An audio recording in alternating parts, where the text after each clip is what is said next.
Good morning and welcome to Coffee and, the longest-running panel discussion show in American radio.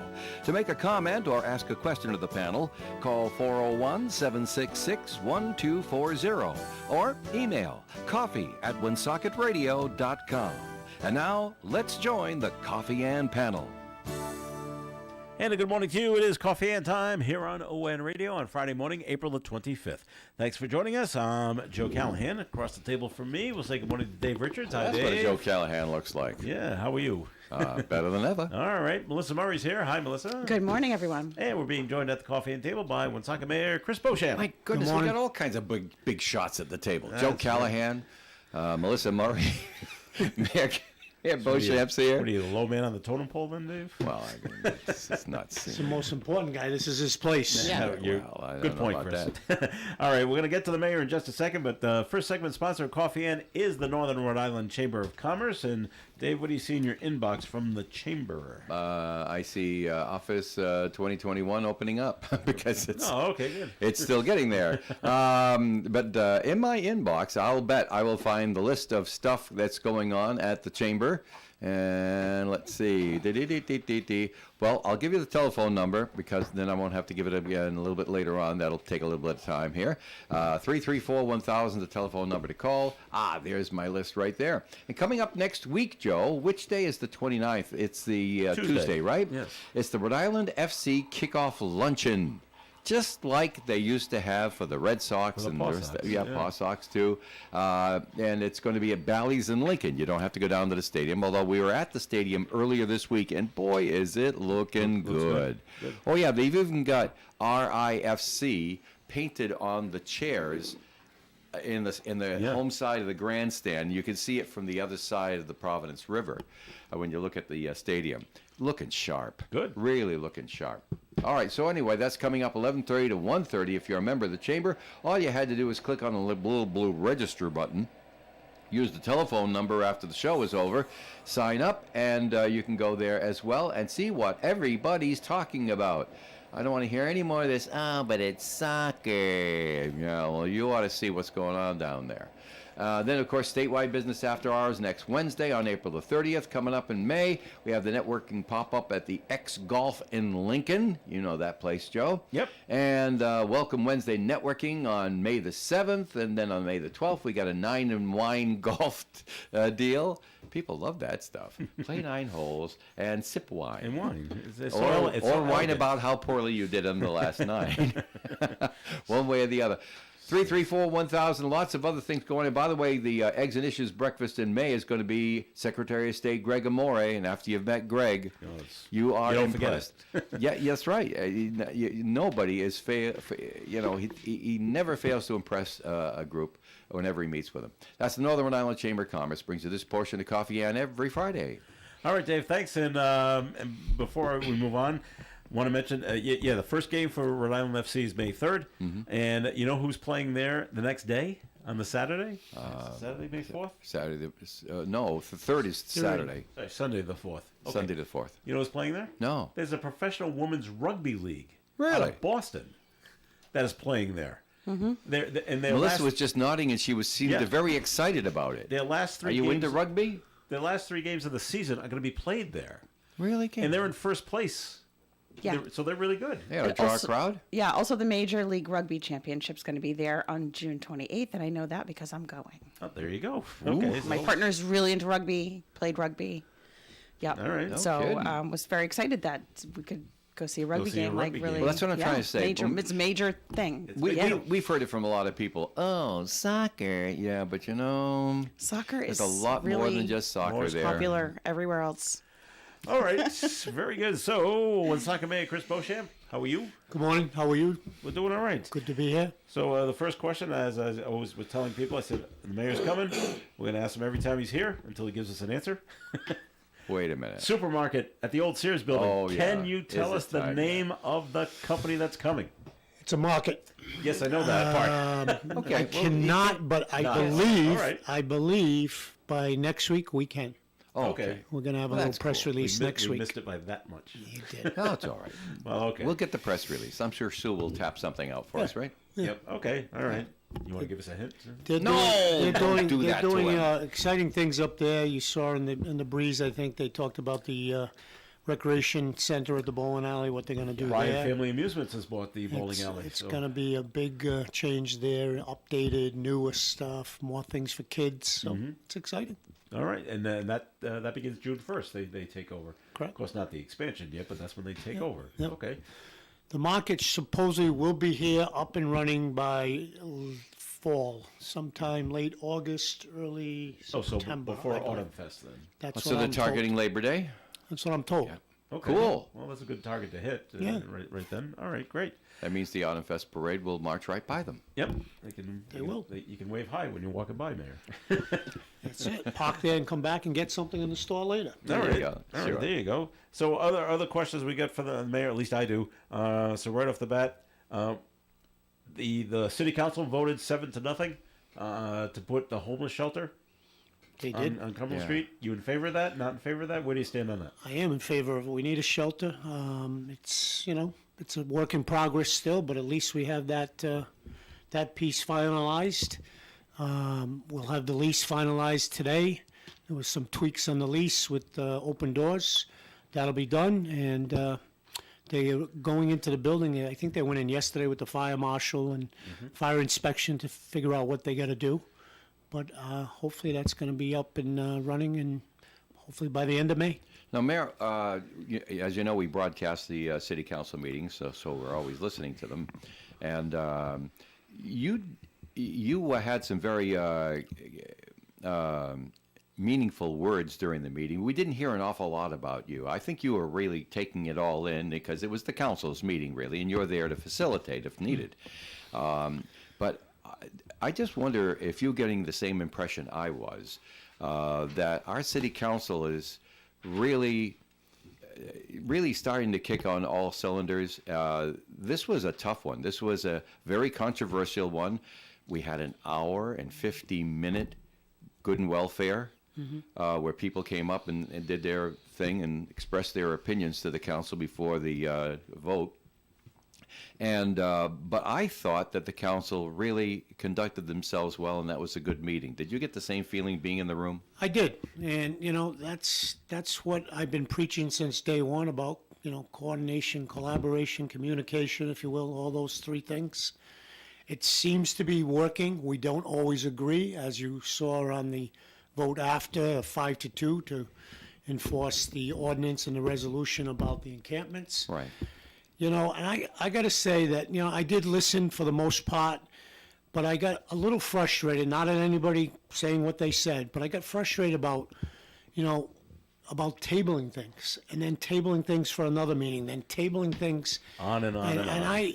I witnessed that the year before, and I'm not blaming anybody, but it's like sometimes coming from the private sector when I was in the asphalt company, it's about getting things done. Yes, you got to do your due diligence. You got to make Frustrating, sure that you know what the plan is and everything like that, checking off all the boxes. But eventually, it's got to be done because the task force that Councilwoman Valerie Gonzalez started almost 2 years ago. Right. We've been doing a lot of talking. We've been doing a lot of meeting. More groups are at the table. We met this past Tuesday again, and I was there for that meeting. And, there are some people that aren't happy about the resolution ordinance that they passed about the encampments.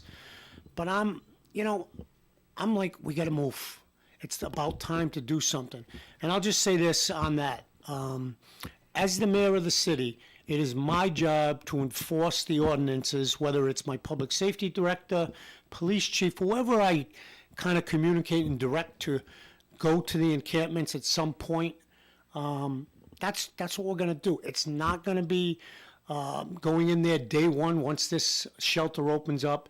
There will be time for people that are in the encampments that they have time to figure out what they want to do. It is not going to be a rush job. It is not going to be just going in there, hell blazing and get people out of there. I'm telling you, and I know some people don't believe that, but it's under my authority that we do it in a systematic, respectful and dignified way, and that's what we're going to do. All right. Was there anything? I don't want to leave you out now. You know, so okay. And I keep forgetting how many beds will be at the shelter. 50 at 181 Cumberland Street. All right, it is good 50. All right. Is that going to be enough? Well, we have the Dignity Bus with 20. We All right. have Thunder Mist, which is still open with, it just got up to, I believe, 42. So now you're over 100. Okay. And I know the funding for the Dignity Bus and Thunder Mist doesn't go all year, but this 50-bed shelter will be all year, 24/7. And that was one of the other points why I pushed this, and with the council's help, that this is a 24/7 shelter. So people aren't just getting out of the weather, out of the elements, and then walking around all day not knowing where they're going to go. Yeah. They can get That's a huge wraparound part of it. services there, which we're going to coordinate with. Open Doors is going to coordinate with Community Care Alliance. They're already partnering together about what one can do to help the other. And that's where you get people the help that they need, as opposed to kind of what we're doing now is just putting them out of the weather. And then at 8 o'clock, when the thing opens up, they go wherever they go. Yeah, nowhere to go. Right, So right. this is, It's this is- comprehensive. yeah, right? this has So- evolved into a point where we need this. And, you know, there were a couple of people, I'll just say this real quick. There were a couple of people that came and talked, and they wish they would have been notified, and I agreed with them. That was my fault, but I took the tack that maybe it wasn't going to pass, so why was I going to alarm people that it was coming if it didn't pass? And I'm talking about St. Anne's Arts and Cultural owners, the funeral home, the Millers. I've since talked to both of them. We will have a meeting in my office to iron out all their concerns in writing, what they need from security to lighting to fencing to whatever. So those will all be addressed. Is Open Doors going to take care of all of that, or is the city going to be able to have to provide something? Open Doors is providing everything in the building that they need to have a shelter, whether Okay. that's fire protection, that's sprinklers, this, that, although it is sprinkled, new bathroom, new shower, that's all on them. Okay. The only thing that we may provide is the fence to separate the property from the funeral home. And I'm getting prices for that, and Would I that be a always, chain link fence or something? no, or it's something gonna, more it's gonna be a central? fence that matches what the funeral home has already. I see. Okay. And so that way we don't have people, wandering onto his property. Right. So I guarantee that we're going to do that, and we will get it done. Okay. And you met with the Open Doors people. You went down to Pawtucket and saw how their operation ran down there, and you were impressed with them? I was. I mean, they run a very tight ship. The rules are enforced, and that's what we're going to do here. And, I've been there 3 times. I know all the council people have visited it, and we're gonna mirror what they do there, but similar to what Harvest Community Church does also. Very strict rules, and I know some people on the homeless advocate side think that the rules you gotta bend a little, and I get it. We want to keep people safe and alive, right? Yes. But we also got to talk about the people that are surrounding this shelter or surrounding these encampments. That was the other part that not a lot of people talk about, but I've gotten many calls, I've gotten many emails about people that see, witness, things that happen at these encampments that they shouldn't have to be part of or witness, if you will. And that's what this goal is. The shelter, wraparound services, eventually cleaning up the encampments. Now the unhoused people that are in the encampments have somewhere to go. All right, we'll take a break on the coffee and program right now, and it's time for a second message, Dave, from the Northern Rhode Island Chamber of Commerce. As we say, 334-1000 is the telephone number to call. They won't answer the phone till after 9, so sit back and enjoy Coffee Ann. Thanks, Dave. More coffee and coming up. 766-1240, calling comments and questions. Wow! Can you believe Gators Pub is celebrating its 35th year in business? Maybe the key to Gators' success is our super friendly staff. Or maybe the fact that the chefs at Gators are constantly making some of the freshest and most delicious dishes around. If you've never been, come on down and check out our great lunch specials from Monday through Thursday.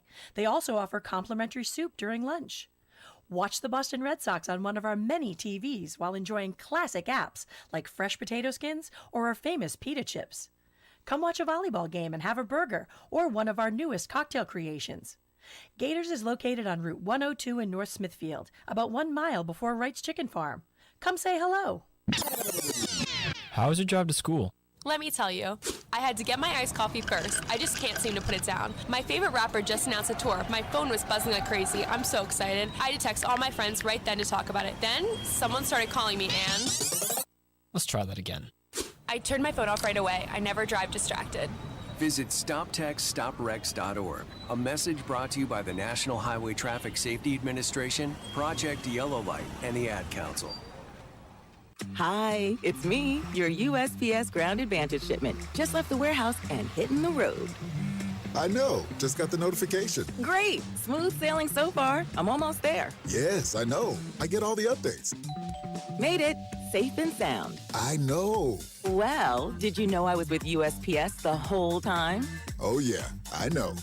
Keep your business in the know with the USPS Ground Advantage service. Visit USPS.com/in-the-know. The Coffee and Panel is enjoying coffee from Down East Coffee Roasters. All their coffee is roasted right here in Rhode Island. Down East Coffee Roasters is available at all Little General stores. ON Radio. It is Coffee and on ON. Thanks for joining us, as always, on Friday morning, April the 25th. This is Joe Callahan here with Dave Richards and Melissa Murray, and Woonsocket Mayor Chris Beauchamp has joined us at the Coffee and table once again. And so the council passed 5-2 about getting rid of the encampments. They got to vote on it again. It'll probably be the same vote again, but you never know where things might change. But where do you stand on that, Chris? I'm glad it passed, but again, people are wary of the execution of this, and I can tell you it's going to be done, as I said earlier, in a very timely, respectful manner. It's not going to be next week, next month, whatever. There'll be a time period to make sure people that are in the encampments are able to get their belongings, including all of their identification, their belongings, to get out in a timely manner. And, the police department has been down there multiple times in the last week, talking to people, telling them about potentially what's coming down the path. Mm-hmm. So they're aware of it. And a couple of the encampments already, from what I'm understood, is the Burnham Street Bridge, there's nobody there. There's few people under the Court Street Bridge. So, once the people leave and we've identified that they've left and then there's no belongings there, we're going to clean up those unsightly places close to the river, and that's where we're going to start. Mayor, I thought that the encampment swelled once the weather broke. I don't know if they do. I know there's one encampment on Privilege Street that probably has got more people than I've ever seen. And I think people have left other encampments and gone That's there. closer to the water than I see where the old home coal, they're doing site prep on that. Across for the street thing. from there, yeah. Yeah. So, and again, one of the frustrations I think for some of the council people and me is that we've been putting dumpsters there for almost 6 weeks now. Yeah. And initially, that ain't cheap. And initially, the homeless people were moving pretty quickly on filling the dumpsters. They were doing it. Yeah. I have been there twice myself with some other people cleaning up. But in the last week, the dumpster is barely full. There's nothing in it. Mm-hmm. And we've gone down there and said, listen, what's the delay here? You guys are supposed to help us help you, right? Right. So that's part of the frustration. I don't want my public works people or people going in there with, there's hazardous stuff down there between needles. And listen, it's not a pretty sight. I got to tell you. And that's what the public sees and wants to clean up. And I think that's what the ordinance and the resolution are really focused on, the litter and the junk and the trash. Right. Safety. All safety. And listen, my house on 37 Meadow Road, if I had a junkyard in front of my house, I'd hope the city come over there and tell me too, what are you doing? This isn't allowed. We have a litter ordinance that says you can't do this. And that's basically where that was coming from. I know people don't believe that, but that's what it is. And, DEM and anybody else that has jurisdiction over the water, what if they came down there? Then it'd be a big issue for us. I wonder if some of the folks that we heard, advocates for the homeless that came up and spoke and folks like that, I wonder if they've had bad experiences in other communities and they don't believe that we're going to do it differently here. Maybe that's why they're so much up in arms. Perhaps we could convince them that our plan is good. That's my goal. And listen, I've read all the information about, going in there with a sledgehammer doesn't help because people lose, as I said, their identification. That is not our goal. That is not what we're going to do. Right. And, but you do have to get some sort of firmness in your resolution. You do have to have some accountability. I mean, I am not going to put dumpsters out there for the remainder of this year, and they don't fill them up. I mean, what good is it? Yeah, because you pay one way or the other on those dumpsters. Yeah. So we got a plan together. We'll continue to talk, and I appreciate all the advocates that came out and talked. I don't care if they were from, Brown, Warwick, wherever they came from. Right. They have valid interest in how we do this, and I'm going to take their advice, but we got to do something. Sure. All right. That's a really good point, though. People will say, well, that person isn't from Woonsocket. But if the person has been doing the work in other communities and has seen things that had happened, like people do have trepidation because of what has happened in other communities because they've been heavy-handed or not compassionate. And I will say that, I've known Chris a long time. We served together, and I know him to be a compassionate person. And I know that, this if he says this is the way it's going to happen, then it is.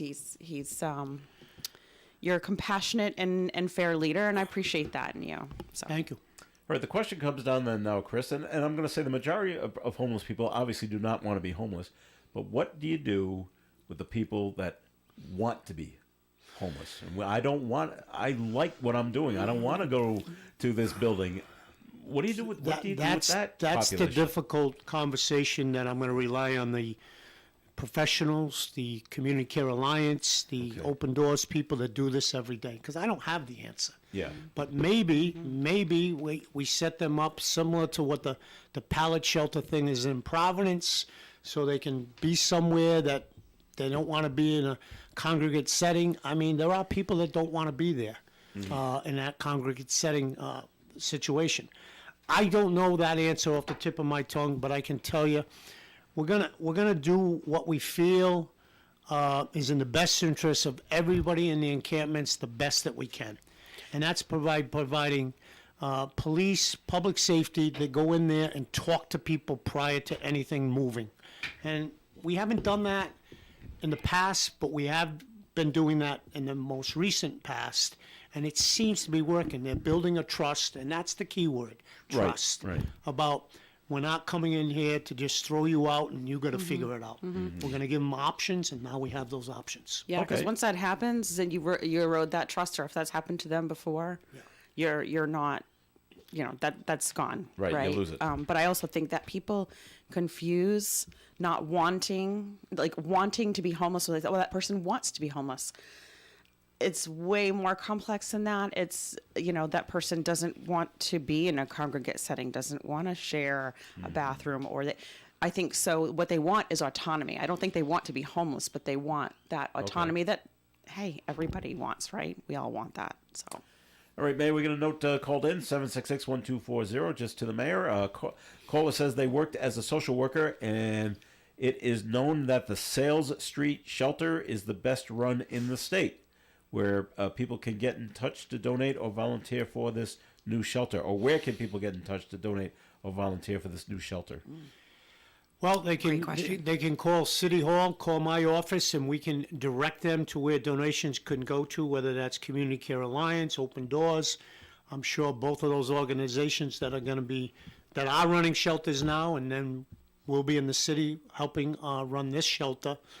I mean, support, donations, volunteering is all critical to this, because I've seen, just with the task force in the 2 years, as I said this many times already, we started off with me, Councilwoman Valerie Gonzalez, and maybe one or two other people. Now we got 30, 35 people sometimes at these meetings.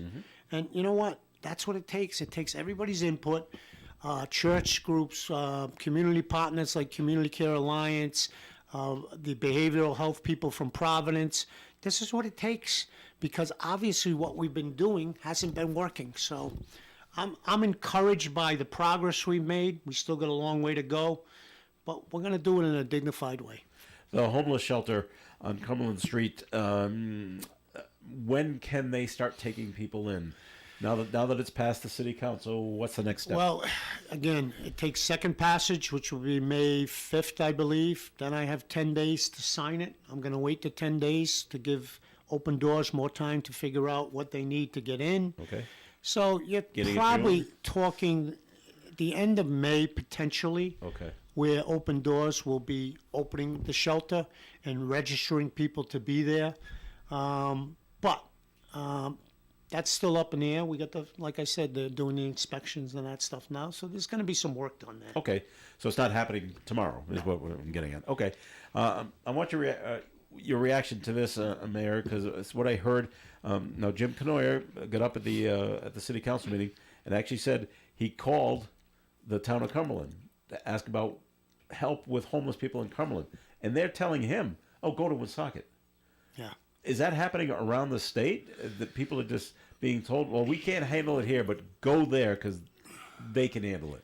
Listen, there is validity to the point that people make because Community Care Alliance is here, Thunder Miss is here, Landmark Medical is here.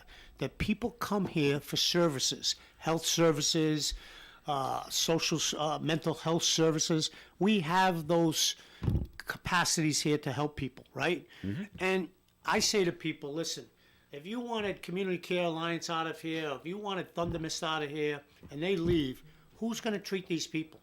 Are they going to follow wherever they go? Potentially. Maybe but not. We're still going to have that. Yeah. And that's more of a burden on the city, the taxpayers of the city, to, fix that problem. So, listen, nobody's perfect. We do what we can. But as the mayor today, I encourage the communication between my administration, the council, and the community partners like Community Care Alliance, Thunder Mist, Landmark, our public safety people, because that's how we're getting things solved. And, one point that Mr. Canoyer made, Councilman Canoyer made, when we first started talking with the Secretary of Housing, Secretary Goddard, the first thing she said on the phone call that we had was, I just want to thank Woonsocket for the opportunity to even look at this, because nobody else is talking to us. Wow. To Councilman Canoyer's point about Cumberland. Okay. That said it right then and there. Sure. That was the first comment. You've done the work. You have a plan. This Yeah. is more than a lot of other communities have done. So. Sure. All right, so well, let's move away from the homeless now. Thank There you. are other things going on in the city, and let me tell you, it is so much fun. By the way, driving on Cumberland Hill Road, going through all the traffic as they're tearing things up, basically right in front of the fire station. I know this stuff has to get done, but you must have driven through that and get squeezed into this little lane as you go on by. How long is that going to last? Any idea? Well, unfortunately, there's good news, bad news, right? Right. This is gas company work. They're upgrading their underground infrastructure. Yeah. That's good for the city of Woonsocket taxpayers. That means there's more tangible tax money for that property that the gas company owns. And, police details. There's a lot of talk about police details and what they do. You need police details to be construction zones to be safe. Yeah. Okay? We budgeted, I believe, in our budget last year of a revenue of about $110,000 revenue from police details to the city of Woonsocket. That is going to be doubled, or maybe even more, this last year. Wow. So from July 1st last year to, I think, yesterday, today's Friday, to Wednesday, I think we're at almost $2.5 million in police detail billing, meaning we billed contractors. Yeah. We get 10% of that. That's $250,000. So I'm encouraged by the amount of construction. I know there's some pain because you got to wait, and there's detours, but it's a benefit to the city of revenue. Plus, we're getting infrastructure updated that's been 100 years plus, pipes in the ground. I mean, nobody wants to see a road dug up after they finish with the pipe work, but that's what happens sometimes. So the gas company, construction, we're still paving roads. I anticipate that that's going to go for another year, which is a benefit revenue-wise to us. And, eventually the gas company will be done their work, but it takes time. Is that the gas company that's right on Social Street? Right on the corner there, with the Boys and Girls Club? There's two companies, contractors working on the gas work, Ferreira and I think GPL. And, some of the roads, in fact, in Melissa's neighborhood, old neighborhood, my neighborhood in the North End that have been sitting for 2 years that they did the gas company work, they're now going to be paved in the next couple of weeks. So they wait a period of time for the roads to settle to make sure nothing settles out of control. And after 2 years, they're in good shape, and now they're going to mill them and repave them. So, and they're paying for all of that, too, by the way, from curb to curb. Okay. So that's a benefit to us, too. All right. We're going to take a break on the Coffee and program. More coming your way, and it's time for the weather forecast being brought to you by Compassion International. Partly sunny skies today with a high of 80 degrees. Tonight, a 60% chance of rain, cloudy skies, overnight low of 56. Saturday's weather, 100% chance of rain with thunderstorms also possible in the afternoon, high of 65. New rainfall amounts between a quarter and a half an inch is possible. Saturday night, rain tapers off but continues, overnight low of 46. Sunday, a slight chance of some showers in the afternoon, partial sunshine all day with a high of 57. Monday, sunshine and a high of 71. Tuesday, sunshine and 76. Wednesday, sunshine and 77. And next Thursday, mostly sunny skies, high of 64. Outside the Navigant Credit Union broadcast studio on the corner of Park Avenue and Kennedy Street, where we do have mostly cloudy skies and 65 degrees. Thousands of kids in poverty have waited over a year for a sponsor, and they wait today. Become a Compassion sponsor by texting radio to 83393. There's only one place in the Blackstone Valley to get heart attack home fries or a heart attack omelet. That place is your mother's favorite breakfast place, Winter Street, Manville. The Heart Attack Home Fries is over 1 pound of deep-fried home fries with their house blend of spices tossed with bacon, ham, sausage, and cheese. The Heart Attack Omelet is ham, bacon, sausage, and home fries tucked into an omelet with shredded cheese and topped with sausage gravy. These two items and all your breakfast and lunch favorites are at your mother's favorite breakfast place, 29 Winter Street, Manville, just up the hill from the Navigant Credit Union Manville branch. Remember that name, your mother's favorite breakfast place. Visit yourmomsri.com. The staff at Trudell's Auction Gallery have more than 20 years of auction experience. They employ their own moving specialists to assure your valuables are packed and relocated safely to the gallery with ease. Auctions at Trudell's Auction Gallery take place on Monday mornings, and you can preview the items the weekend before. Check out their website to find the next auction, TrudellsAuction.com. The best little auction in Massachusetts is Trudell's Auction Gallery, 799 South Main Street, Bellingham. It's Coffee In on ON Radio. Thanks for joining us. Joe Callahan here with Dave Richards, Melissa Murray, one soccer mayor, Chris Beauchamp. We're also being joined by Rich Elaine from Post 85. Good morning to you, Rich. Good morning. Good morning once again. And Dave, it's time for our first message from the Valley Breeze newspaper. Thank you very much, there, Joe. And I hold in my hand a copy of the Cumberland and Lincoln edition of the Valley Breeze. News on the front page, home prices are topping $750,000 in Cumberland. Oh. We were talking about homeless. My goodness, it costs so much. And what was they saying? $1,800 a month for a simple little apartment in Woonsocket is the average? Mm-hmm. Who can afford that stuff? My goodness. And of course, Mayor Mutter out there has asked the schools to zero out requested funding increase. All kinds of interesting things there in Cumberland and Lincoln. In the North Smithfield, Blackstone, and Woonsocket edition of the Valley Breeze this week. And we have Rustic Drive-In kicking off their 74th season. Wow. And they're still going at it. My goodness, not bad at all. I don't know if that construction of that new traffic pattern is going to really change things for the Rustic. I can't imagine. You'll have to stay to the right. Well, you stay to the right, certainly. But I think that's going to work out okay. And from North Smithfield and Pawtucket, Corey Plant is writing, local students will help rare rabbits hop back from the brink. Intriguing, eh? Clever. Yes. Well, pick up your copy of the Valley Breeze, and you will know all about, of course, our final game card number 4 in the Valley Breeze ON Radio Squares contest is in there as well. This is your last chance to get in there and play the game so you can win the money or the lottery tickets. And, of course, in every Valley Breeze this week is Spring in the Valley. Insert. Pick it up. Free where you shop every Thursday. Valley Breeze. All right, Dave, thanks. And we'll give the mayor just a little break here. So, Rich, what's going on at Post 85 out there on River Street? A lot. A lot. Oh, good. Keeping you busy, huh? Yeah, yep. We got together in the last week or so and just got all the schedule together and time frames and everything like that. So anybody out there that's listening, if you got a calendar in front of you or a pencil and a piece of paper, go ahead and start taking stuff down. First of all, one of the real important things going on is tomorrow evening. Melissa's shaking her head up and down yesterday, and Dave 26th, and yeah. a little bit. Wouldn't miss it. Yep, it's the spaghetti supper. It's our closeout for our Purple Up campaign, and for people that know about Purple Up or don't know, don't know about Purple Up. At this point, they haven't been paying attention much. If they don't That's know. right. But this is our auxiliary that does this Purple Up campaign, and all the funds that they raise during this month, during the events that they've done, every dime stays in the state of Rhode Island, and it helps the military kids in the state of Rhode Island.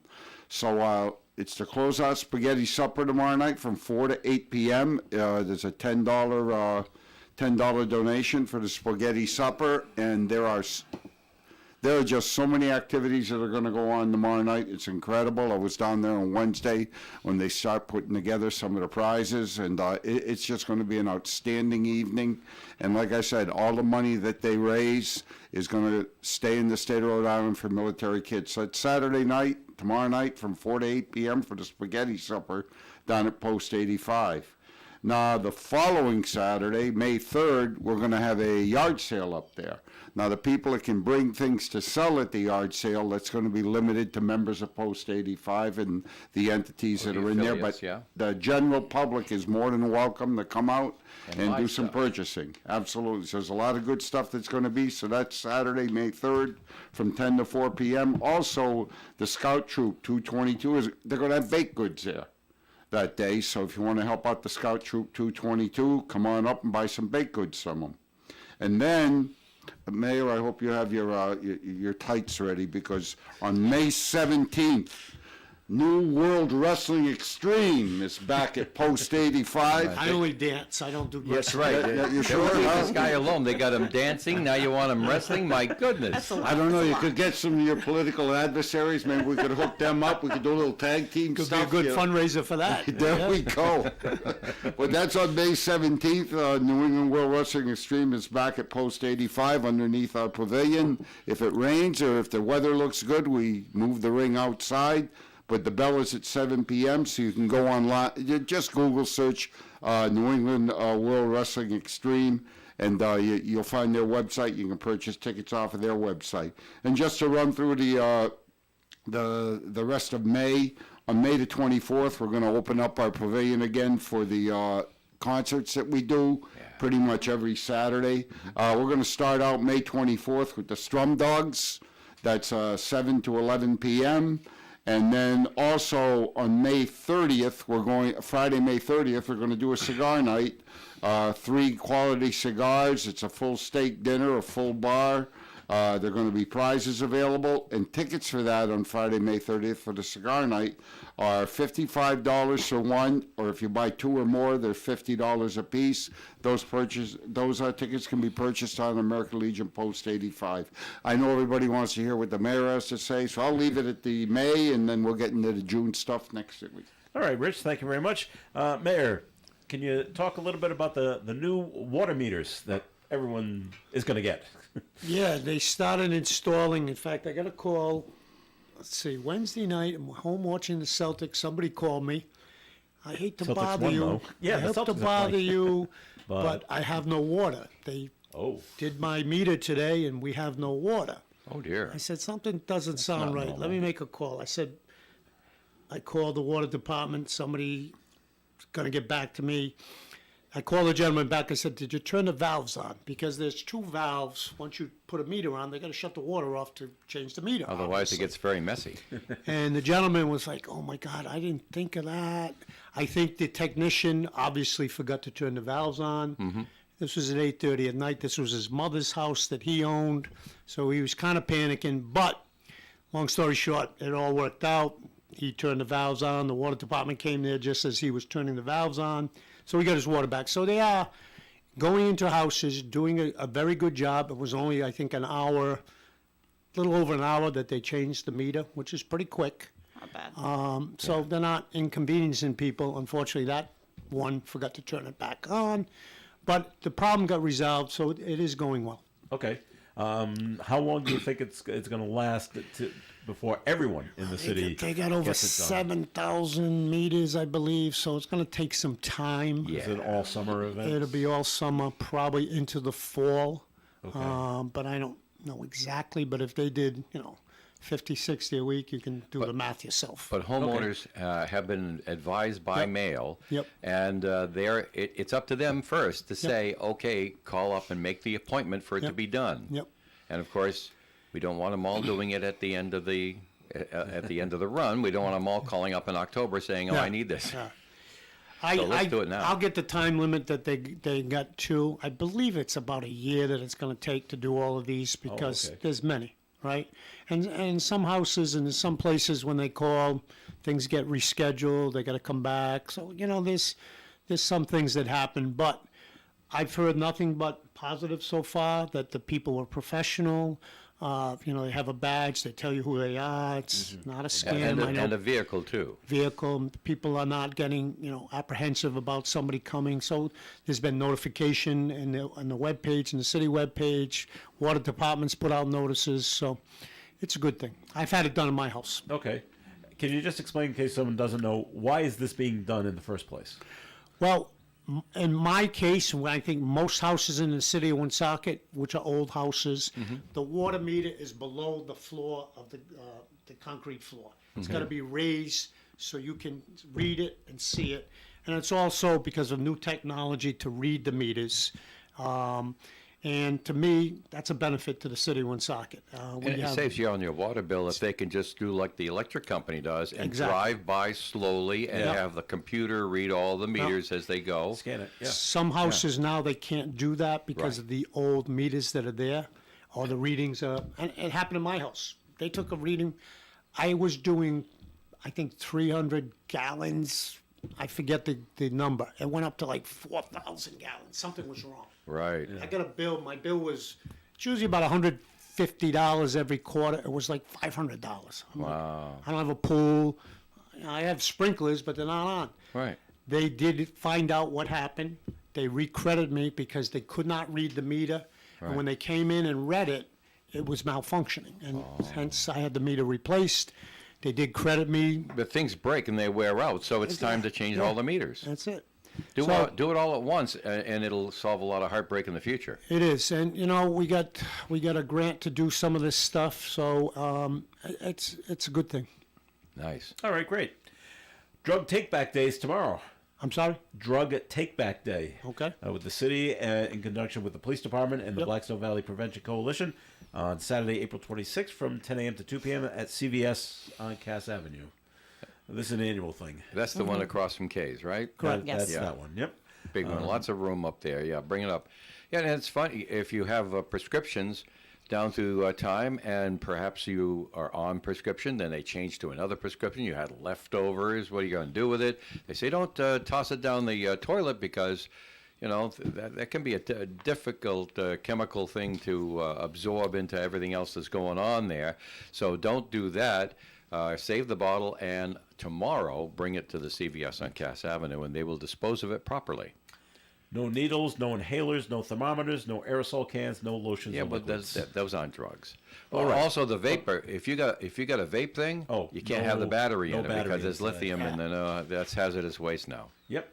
All right. Any other questions for the mayor that anyone at the table has? No, what I want to do, though, is while Chris is here, and, of course, the rest of you guys that sit around the table with me on Fridays, I want to thank him and the city of Woonsocket for the way you guys have always supported the veterans. We got that Veterans Courtesy Vehicle that is doing yeoman's work. We're averaging 10 to 15 trips a month.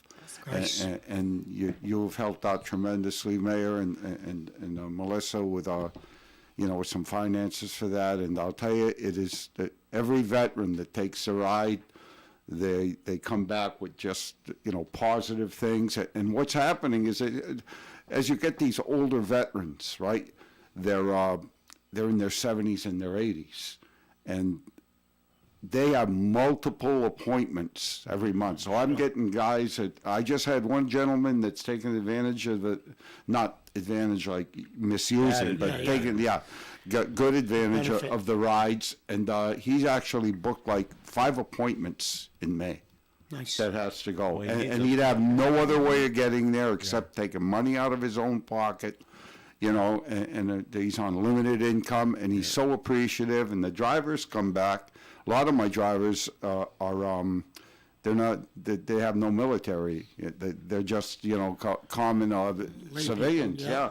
And they come back and they talk about some of the discussions they've had with veterans, and they're so. That must be great. So it's just a great program. Win-win for everybody, right? Yeah, it's a win all the way around. So I want to thank the mayor once again and Melissa for the work you've done, and the insurance on it is unbelievable. but we're keeping it going, and we're going to try to keep it going. Could be worse, Rich. Imagine the insurance bill Chris has to pay every month for all those city vehicles, the cop cars, the big DPW trucks, all the rest. And as a matter of fact, we're looking at all that stuff. We're trying to be more efficient. We're looking at, different banking for the city and the finance department. We're trying to evolve instead of doing things that we've done the last 30, 40 years. Sure. Trying to get more efficient and get up to speed. So, but to Rich's point, we're glad we can help, and, call us anytime, because veterans, we should do whatever we can to the people that made our lives much easier and served overseas and wherever they've been. So thank you very much. All right, we're going to take a break here on the Coffee and program. More coming your way. This segment of Coffee And's been sponsored by the Valley Breeze newspaper. Hey there, Blackstone Valley. The Valley Breeze is bringing back the Voices of the Valley Awards, and we want you to be a part of it. Who's got the best burger? The coolest hidden gem in town? You decide. Nominate and vote for your local favorites and help crown the best businesses, people, and places in this exciting community competition. Visit voicesofthevalley.net to learn more and vote daily for a chance to win cash prizes. That's voicesofthevalley.net. In a world where good food, friendly faces, and unforgettable memories collide, there's one place that stands out from the rest. Gators Pub is proudly celebrating 35 years of excellence in North Smithfield. Join us at Gators Pub, where every visit feels like coming home. Our secret to success? It's simple. Our super friendly staff and mouth-watering dishes prepared fresh daily by our talented chefs. Sink your teeth into our delectable lunch specials from Monday through Thursday and savor complimentary soup to warm your soul. Enjoy the game day excitement with multiple TVs showing the Boston Red Sox while indulging in classic appetizers like our famous potato skins and pita chips. Looking for a lively atmosphere to watch volleyball games? Look no further. Pair it with our juicy burgers or the latest cocktail creations to elevate your experience. Gators Pub, your ultimate destination for good times and great food. Come and celebrate with us at Gators Pub on Route 102, just a mile before Wright's Chicken Farm. Make every moment memorable at Gators Pub, where good friends and great flavors meet. Remember, there are no strangers at Gators Pub, just good friends you haven't met yet. Diabetes, high blood pressure, anxiety meds, everyone's on them. If you're a 50-year-old male, maybe a bit porky, and you may even have type 2 diabetes, $1 million of term insurance may only cost you about $200 a month. Call Term Provider. Speak with Big Lou at 800-230-2777. Big Lou will find a term life policy for you even if you have type 2 diabetes, are overweight, or have high blood pressure. Term Provider has helped thousands of people like you who think they can't afford term life insurance. To buy $1 million of affordable term life for you, all you need to do is call Big Lou at 800-230-2777. Lou will make sure the scales are tipped in your favor. Call 800-230-2777. Big Lou will answer your call and work to fit you into a term life policy that you can afford. Remember, Big Lou's like you. He's on meds too. Call 800-230-2777, 800-230-2777, or biglou.com. You can depend on us for public service. ON Radio. And it's Coffee and on ON. Thanks for joining us. I'm Joe Callahan. Dave Richards is here. Melissa Murray's here. Rich Lane's here. Woonsocket Mayor Chris Beauchamp is here. I have a question as well. for the mayor. What do you have for him, Dave? Mayor, how are things going with the school committee? As you know, we broadcast both the city council meetings and the school committee meetings. What we're hearing on the school committee side is that they need more dough, and they're coming to you for it. And I can just imagine what those conversations are like. I mean, you want to mention your side of it? Well, I can say this. Since I've been mayor, we've been meeting at least once a month, maybe twice a month, with the finance, Pat McGee, the superintendent, and the finance director, Brad Pereira, where, I don't want them to have any surprises from the city, and I don't want any surprises from the school department. Financially, I'm talking about, right? Sure. And I appreciate them coming to my office like they did yesterday. We almost got all the numbers. We're figuring out where we're going to be financially for the city. School department's part of our city budget, obviously. They're the main driver of our city budget. So I think just myself being proactive and being someone that says, listen, and whatever happened in the past happened, but today is that we got to work together. So it's been very, very good. Obviously, the money is not great. We can't give them what they want. But at least if you're talking to each other civilly, that's... Yeah. You know what? There are other ways to help them, maybe with some capital improvements where there's not a maintenance of effort. That's the key, right? Yeah. You give them any money, it's forever. Right. Whereas if it's coming from the city to improve or to fix something, whether it's in the grounds of a school department or whatever, it's a one-time thing that you do not have to do every year. So we're talking about some of those potential things. But what really amazes me is that you can even run a city at all when you don't even have the audits done for previous years. You really don't know. You don't know what the carryover balance was from 23-24 into 24-25. And so how on earth can you put a budget together when you truly don't know your financial situation? It's been very challenging. There's no doubt about it. The 23 audit, we do kind of know where the numbers are, but it hasn't been publicly given to us as a draft form, but we've talked daily with the auditors. Right. So we know where we are. 23, we're okay. 24, I think we're okay. And now we're moving on to 25 and 26. Sure, yeah. I So know. that's the challenge. We're doing 4 budget seasons, if you will, Right. altogether. And it's been frustrating to get some final answers. Hopefully, we're very close to getting 23, hopefully by early next week. And then we'll know where we stand. But from the numbers that I've seen, we're okay with the 23 audit. The problem that we have right now is the healthcare cost, and we're looking at those numbers because we're pay-as-you-go. Yeah. So that's a big issue with us. You can't You can save money, but forecast when people get sick, right? You can save money, but there's a great risk. Yeah. Because you It's- can't control it when somebody gets sick and they don't. Exactly. So that's what we're looking at now, and it's been a challenging, but I can say that the school department and I are talking, if not weekly, bi-weekly, and that's a good thing. All right. Well, you'll be happy to know that the latest financial report that was broadcast during the school committee this past Wednesday, Mayor, they have on a running basis a projected $23,000 surplus. Anything above that zero line is good. $23,000 is minuscule when you're talking about what they handle for money, but they actually surplus. are not That's razor behind thin. right Yeah. at the. So that's got to be somewhat comforting. That It is. where- It's challenging. because as you'll remember going back decades here, the trouble that Woonsocket got into was sparked by the school department overspending, and the city municipal side was holding the bag for the overspending.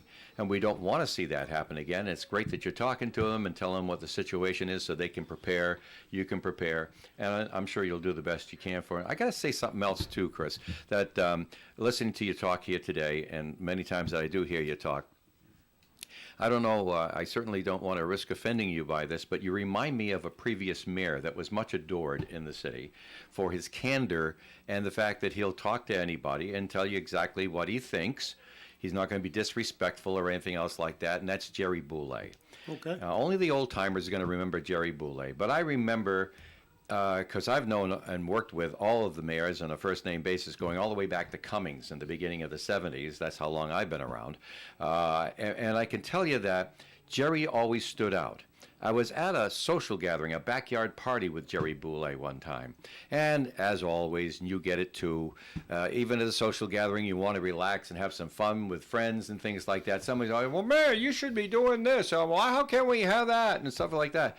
And it was so refreshing because the first time I ever saw someone in the mayor's office look at the guy and with compassion say, no, that's not going to happen. Yeah. And he said, why, Jerry? He says, because I can count. I don't have the votes in the council to make that happen. Yeah. Maybe some other time, but it can't happen now. Yeah. And you're the same kind of guy. I appreciate that. It's funny because I've been going to the gym almost every day, and I walk in, I get on the treadmill, do my thing, and people come up to me, hey, Mayor, can I ask you a question? I say, as soon as I'm done here, I'm trying to breathe here.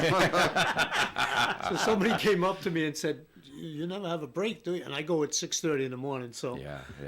But that's part of the job. And just like the gentleman that called the other day when I was home watching the Celtics, he was very apologetic about texting me and then calling me about the water thing. Sure. I said, no, it's 24/7. No worries. Yeah. You're not bothering me. Oh, that's great. That's part of the job. All right, and there's something else too. I'm sure you'd want to comment on. One thing, in the sake of brevity, the Valley Breeze. We mentioned some of the news stories that were on the top of the front page here from Woonsocket. Corey Plant has a story on our valedictorian and salutatorian at Woonsocket High School have just been announced. I know you're very interested in that. And Mansour Jeng, I think is how this young lady says her name. And the salutatorian, that's the valedictorian. Salutatorian, Isabella Piet. And that's on the front page of today's Valley Breeze. I'll give you a copy so you can read it when you get out of here. Awesome. Congratulations to both. I know you want to be at the graduation. I am going to. We'll be broadcasting it as usual on the radio and the TV. Cool. All right. One of the other stories, and I think the Valley Breeze had the story, and Tractor Supply is thinking of going into North Smithfield. They haven't talked to you. They're not thinking of leaving Woonsocket to go over to North Smithfield. They haven't spoken to you about that, have they? They haven't. I had a call with the town administrator in North Smithfield yesterday, and he said he's heard nothing of that. Really? So that's a good thing. I think that, they're expanding because in that neck of the woods, maybe they're looking at the Patchett area and Burrowville. Right. Sure. That's what Tractor Supply, As franchises go, that's another catchment area. Because they're talking about where Christensen's Orchard used to be. Correct. So they're not talking Darling Highway. If somebody's listening to us thinking, oh, yeah, they're going in all that Darlingville. No. This is over next to Brigitto's Market. Right across from the Dunkin' Donuts. Yeah, right. On So 102. And they may find a lot of people out, and you're right, Chepachet. Uxbridge. Chepachet is now going to Putnam Yeah. to get to a Tractor Supply. Yeah. They may enjoy going to North Smithfield instead. Sure. Okay. Any other thinking about the businesses that are interested coming to the city? Well, we've had several people come in my office this past week on the All Saints property. Hopefully we'll get some resolve to that. Housing, not getting any tax breaks, which is a good thing. Mm-hmm. But we do need more housing. We do need more affordable housing. The problem with some of the affordable housing is what they pay for taxes. Somebody had mentioned that they were going to be an 8% tax on this housing complex. We've since said that we can't afford to do that. Is that what they call the Section 8? Yeah. We got a lot of that already. So I told my planning director, I said, we'll have a conversation, but that's probably not going to fly with the city council. Right. So they've taken that element off the table, which is a good thing. I just had a talk with the middle school project. That's still in the queue. They're waiting for financing, and I'm going to have a talk. I'm glad you updated on that because we haven't heard about that for a while. I'm going to talk with the city council about potentially a tax stabilization agreement, which he had one previously that expired in, I believe, October. But that's a $50 million plus project. So I know. If that can happen and he does get financing for that, he says he still wants to move forward. So there's things still kicking around. There's a lot of balls juggling, but we're doing the best we can. And same thing with the Rhode Island Hospital Trust building across the street from Hospital the City Hall. Trust, the Longley Building, I get updates weekly on progress. It's been a little slow this week on both of those, so I call my planning director and say, give me an update. What's going on? Well, I just one last thing, if we got a couple seconds, Joe, is that I was with a group of people who came to the Blackstone Valley, and we took a tour all over the Blackstone Valley, started in Central Falls, went all the way up to Chepachet, and of course, Woonsocket was a major part of that. Stopped, saw the Hachiko statue and the train station. And they made a great deal of comment about how relieved and proud they were that the work was happening at the Longley building across the street, and what it was. And our visitors looked at it and said, hey, it looks like it's a lot of progress in the city, so you'd like to know that. And I think Rich would like to hear that one of the other stops after we went by Brickell's and explained how they're making the cores of the Major League Baseballs this year right here in Woonsocket. That's right. And we spoke with pride about that. On our way back, we made sure we stopped by the War Memorial that you have with the Eternal Flame at Post 85. We stopped there and are greatly impressed with what you've done to the property there. Well, thank you. I appreciate that. All right, that'll do it for the show for today. Thank you very much for listening. Woonsocket Mayor Chris Beauchamp, thanks for coming in today. Thank you. All right, and Rich Lane, thanks for coming in. Purple Up tomorrow night, spaghetti supper, help military kids. Bring a bib. Melissa Murray, thanks for being here. Thank you for having me. Have a great weekend. All right, thanks for being here, Dave. Well, I bring a bib. I don't want a dirty shirt afterwards.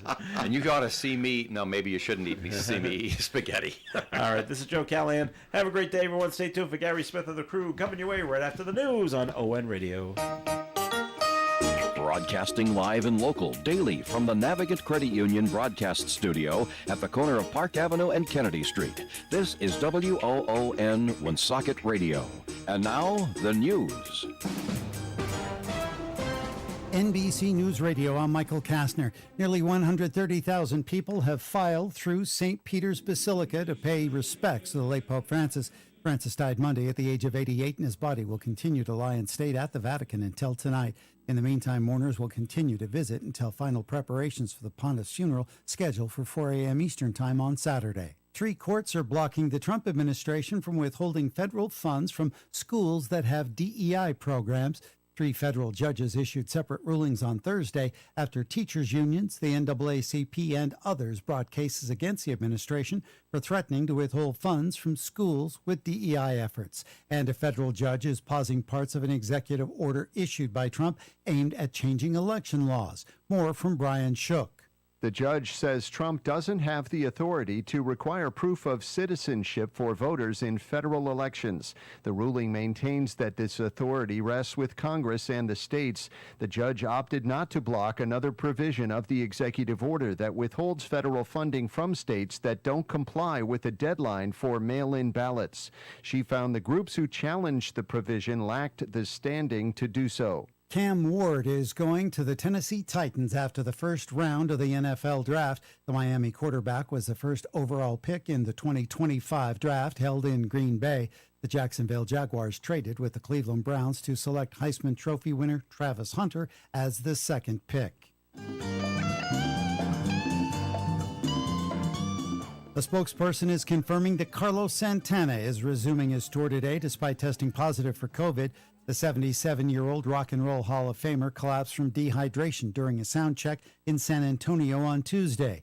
He was released from the hospital after it was found out that his condition wasn't life-threatening. Michael Kastner, NBC News Radio. Lou Mandeville here with a look at sports. The annual NFL draft was last night, at least the first round, and no surprise at number 1, Tennessee picked quarterback Cam Ward. New England Patriots at number 4 selected LSU offensive lineman Will Campbell. The New York Giants took defensive lineman Andre Carter of Penn State at 3. Armand Membu, offensive tackle of Missouri, went to the Jets at 7. The big surprise was the Jacksonville Jaguars traded up to the number 2 overall spot to select Heisman Trophy winner and dual threat from Colorado, Travis Hunter. Mariners took the series finale in 2 of 3 in Boston, beating the Red Sox 4-3 yesterday. Alex Bregman and Carlos Narvaez homered for the Sox. Orioles double up the Nationals 2-1 to avoid the sweep. Woo Sox over Syracuse 14-1. Sox continue to mash the baseball. Roman Anthony hit 1 of 3 Worcester homers. and they had 13 total hits for the team. Providence plays Springfield in Game 2 of their AHL playoff series tonight. That game begins at 7:05. That is your look at sports for WOON Sports. I'm Lou Mandeville. The latest Buick and GMC models are available at Tasca Buick GMC in Woonsocket. Buick Encore, Envision, Enclave, and Envista are on the lot waiting for you to take one for a test drive. New GMC crossovers, SUVs, as well as trucks and vans are also available. Thinking of a pre-owned vehicle? Tasca Buick GMC has more than 900 in stock, many under $15,000. Visit online, TascaBuickGMC.com, or stop into 55 Fortin Drive, Woonsocket. Tasca Buick GMC, you will be satisfied. And remember, there are no tariffs on the vehicles in stock at Tasca Buick GMC. This ON, AM, and FM forecast brought to you by Atlantic Family Eye Care, 2345 Mendon Road in Woonsocket, providing excellent eye care with state-of-the-art equipment and glasses made while you wait. Atlantic Family Eye Care,